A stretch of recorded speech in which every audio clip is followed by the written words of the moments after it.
i7 ગુજરાતનો અવાજ। નમસ્કાર દર્શક મિત્રો, i7 ન્યૂઝ ગુજરાતીની સાથે હું છું આપની સાથે પાયલ બામભણિયા। તો જોઈએ આજના મહત્વના સમાચાર। ખેડબ્રહ્મા ખાતે વિશાળ અને ભવ્ય તિરંગા યાત્રા યોજાઈ।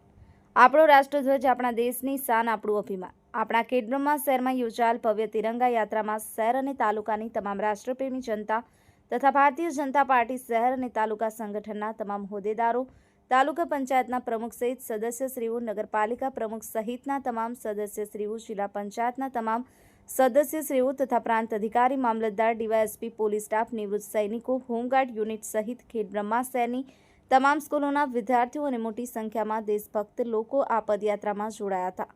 તિરંગા યાત્રાની શરૂઆત સેઠ કેટી હાઈસ્કૂલથી લઈ શ્રેયા દેવી ચોક, સરદાર ચોક હાઈવે રોડ થઈ લક્ષ્મીપુરા 4 રસ્તા થઈ શીતલ ચોક થઈ પુનઃ સેઠ કેટી હાઈસ્કૂલ ખાતે પૂર્ણ કરવામાં આવી હતી। Bureau chief Hasmukh Prajapati, i7 news Gujarati, Sabarkantha. નમસ્કાર।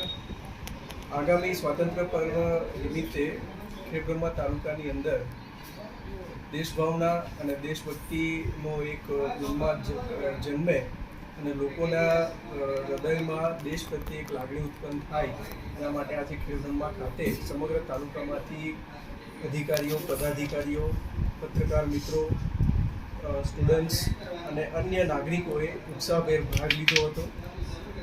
કેટી હાઈસ્કૂલથી યાત્રા શરૂ કરી અને સરદાર ચોક, શીતલ ચોક થઈને પુનઃ પરત કેટી હાઈસ્કૂલ ખાતે આવી હતી। સમગ્ર જે સહભાગીઓએ ઉત્સાહપૂર્વક ભાગ લીધો એ બદલ વહીવટી તંત્ર તરફથી હું સર્વનો આભાર વ્યક્ત કરું છું અને આશા રાખીએ છીએ કે આવી જ રીતે દેશભાવના દરેક વ્યક્તિઓમાં ઉત્પન્ન થાય અને દેશ પ્રત્યે દરેક વ્યક્તિ વફાદાર રહે અને આપણા સર્વનું ભગવાન કલ્યાણ કરે, દેશનું કલ્યાણ કરે એવી શુભેચ્છા।